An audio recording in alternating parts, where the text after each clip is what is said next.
You're probably very familiar with the rest of this story. Officials determined that a large landfill has somehow contaminated the water supply. Mass evacuations spread across the state.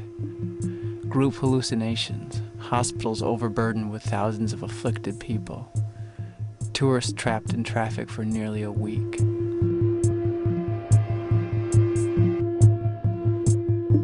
Bottled water delivered to the refugees is itself contaminated.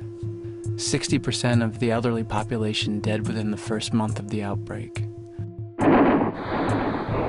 Riots in all of the major cities.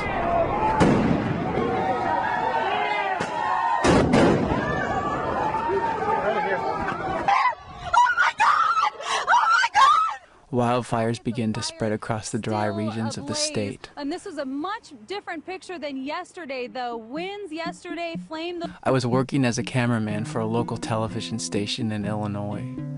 We were a small outfit, but had already left our imprint on the crisis by branding it the Dark Shadow in Colorado. 13 other stations in the country had adopted our title for their coverage.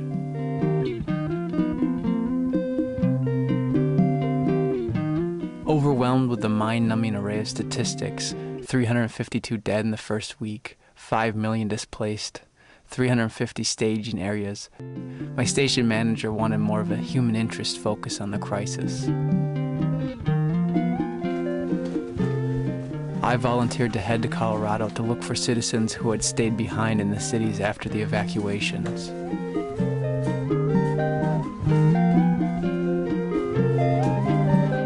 Most of the press had adopted the term laggards when referring to these people.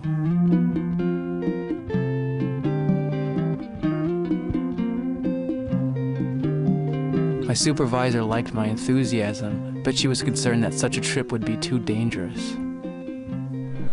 There was no law, no health services, and no phone lines in most of these cities.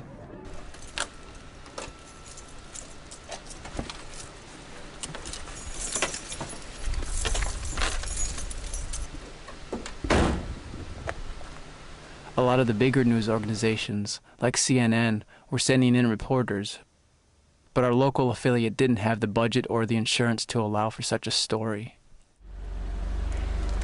So I asked for a week of vacation and headed west with my video camera.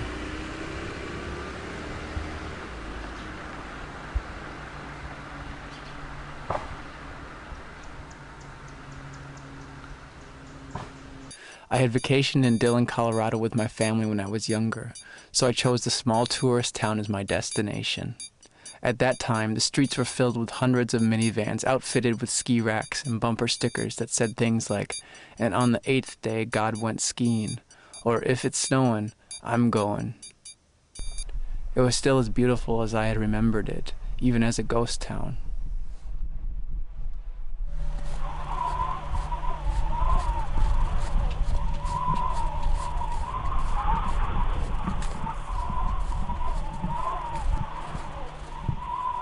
I trudged through the wilderness for what seemed like days without encountering anyone.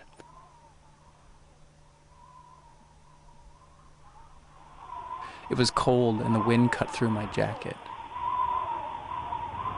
Where were these laggards taking refuge?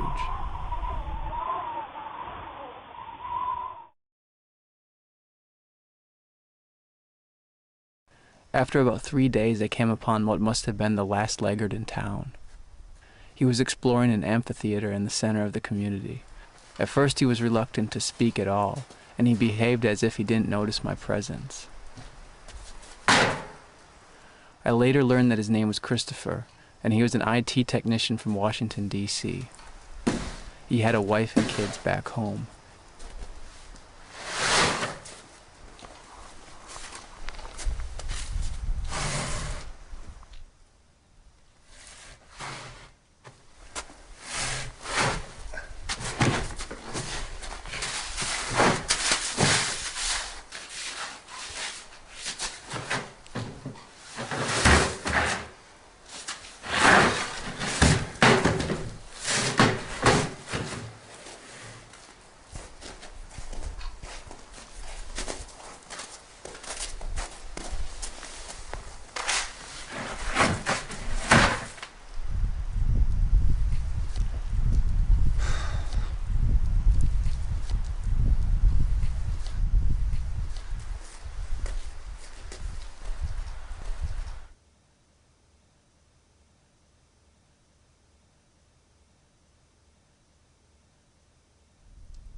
I began following Chris around, giving him his space, not speaking to him.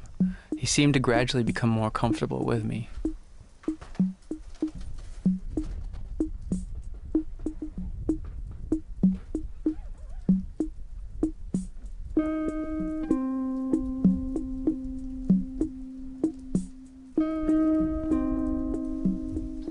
Soon his actions suggested he was getting accustomed to the camera, and he would wait for me to frame up a nice shot before he explored the terrain.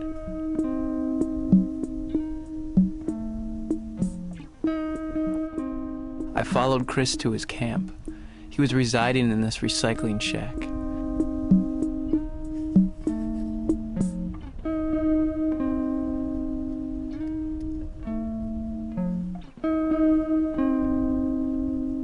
He would hunker down at night and sleep next to the bins. He never bothered to move them out.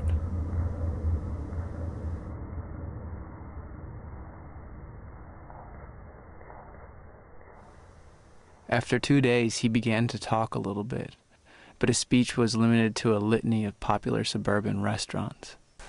Outback Steakhouse, Applebee's, Chili's, TGI Fridays, Applebee's, Panera, Quiznos, TGI Fridays, Chili's, Potbelly, Chili's, Applebee's, Arby's. From what I could gather, Chris seemed to have been on some type of business trip when the outbreak occurred. As he stared at the logo, I got the sense that he had been staying in a place like that. Later on, when I was able to talk to his family and friends, it turned out that he had in fact been staying at the Comfort Inn up the street from his recycling shack. He had placed 2 phone calls before abandoning his hotel room to go out into the wilderness. The first was to his brother in Montana. His answering machine recorded this message. Randy, no, I'm going to be doing a ventriloquist act. Jill, I love ventriloquists. When I was growing up, I used to watch them all on the Ed Sullivan Show. Brad and Randy who? Jill, never mind, you're going to look so cute holding a dummy, Brad. He finally gets to work with somebody his own size. Randy, yeah, and somebody with your IQ. The second was to his wife in D.C. She later explained to me that Chris had read aloud an entry listed in the TV guide for a rerun of the television show Home Improvement. Press here.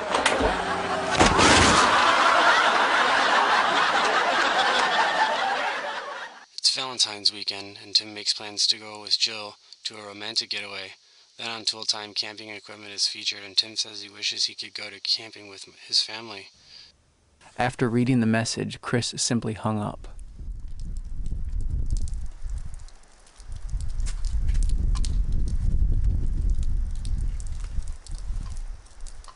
When I decided to make this trip, I wasn't expecting to find someone like Chris. I imagined I would find an older gentleman cooped up in the home he had owned since the 50s, too stubborn and crazy to leave. I never imagined I would find a young guy who had a family back home. Chris seemed to be a man of principles. It seemed that he was out here for some reason, but I'm not sure what that was.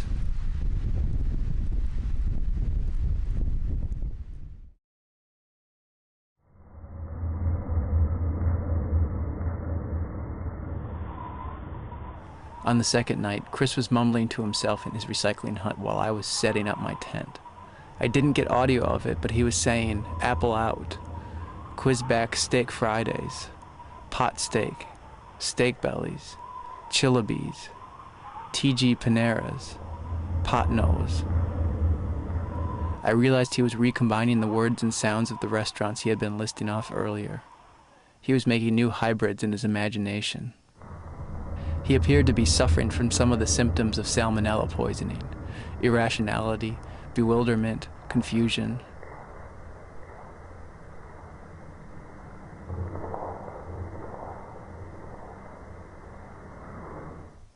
But he had the strength to keep walking and walking, even though he was just making big circles. I saw no symptoms of gastrointestinal pain, no vomiting or nausea. He did appear feverish, though. I offered him food, but he refused to accept it.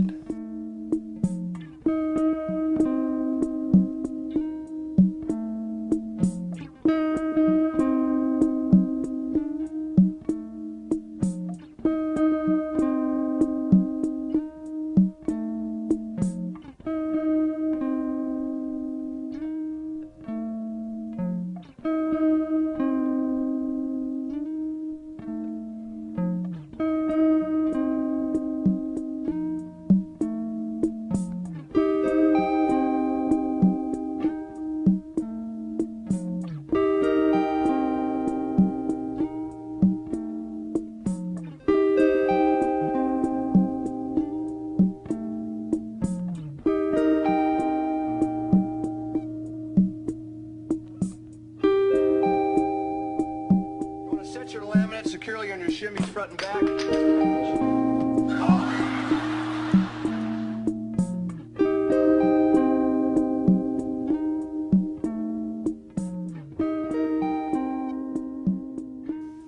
Chris talked about his recycling shack as if it were a Chevy Malibu. It's kind of like a tan color. It's gorgeous. You've got the driver's seat, tons of leg room. You got one of those electrical seat mover things. Best part is seat warmer. You can flip that on. You get warm in like 2 seconds. That's awesome. After I returned home, I discovered in talking to a rental car agency that Chris had in fact rented a Chevy Malibu for his trip. It had never been returned.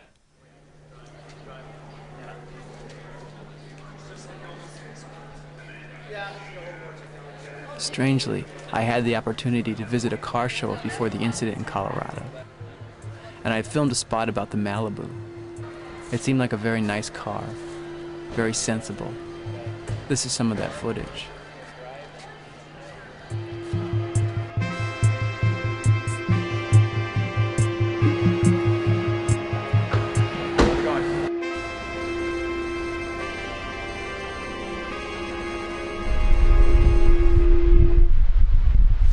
Got tons of room right here. Rest your hand. Put your drinks there. Storage anything. Got your steering wheel. And passenger side. It's got its own temperature control, so you can crank the heat. It's got a fully reclinable seat. Go all the way back.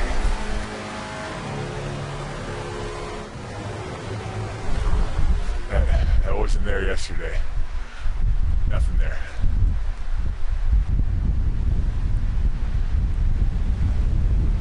During a moment of clarity, when I had my camera off, Chris told me that he thought I should score his story to a Beethoven song. I decided Chopin would be more appropriate.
By the 5th day, he must have been starving to death.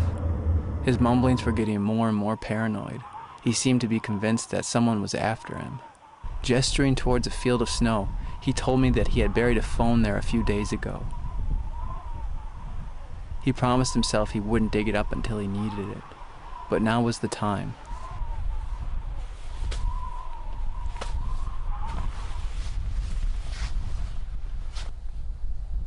I didn't know what he would do with the phone once he had it.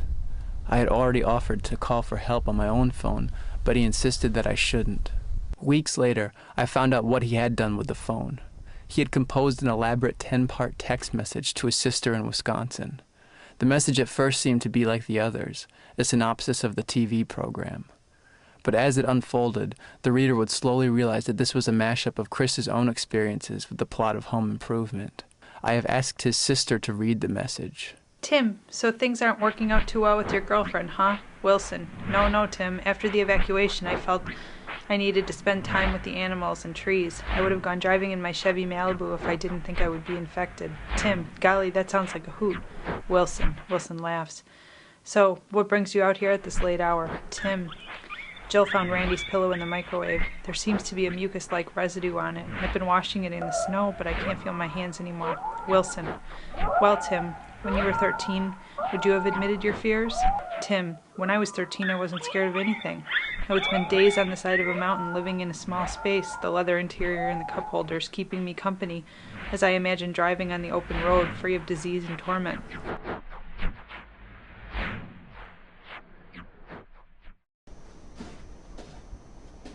It was Saturday, and I had to be leaving anyway.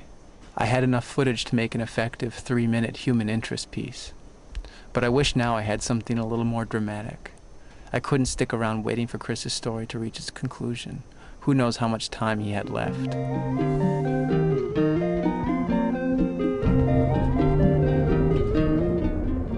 I took the footage back to the station, but my manager wasn't interested in the piece. What's wrong with it, I asked.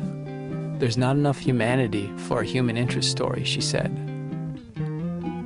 She asked why I hadn't tried to help him, to get him out of there back to his family. I told her that he seemed uncomfortable and combative when I talked about getting him some help. But don't you think that everyone who watches this will wonder what happened to him, she asked. I quit my job that day and put together this short video. I knew all along that Chris's story wouldn't fit into an easily digestible 3-minute piece on the 10 o'clock news. I prepared a small press statement to be read at screenings of this film. I've asked Tim Allen, the star of the TV program Home Improvement, to read this declaration. As Americans, we all have a collection of images and associations in our minds that console and comfort us. It may be something as simple as your recollection of the patterns on a tablecloth you remember from childhood. It could be the way condensation builds on the side of a cold bottle of Coke. Our shared culture also can give us reassurance in times of hardship and struggle. Maybe your memories of a particular restaurant chain brings a smile to your lips, or perhaps your favorite episode from a long-running TV show can inspire you to push a little harder. Chris used his internal collection of images and associations to help him navigate a treacherous and unfamiliar terrain. To think back on a comfortable car, or to imagine his plight as intermingled with the plot of a television sitcom, allowed him a survival mechanism. Chris recycled these memories in order to press on and to look for an escape. In times like these, escapism should be a welcome panacea for us all.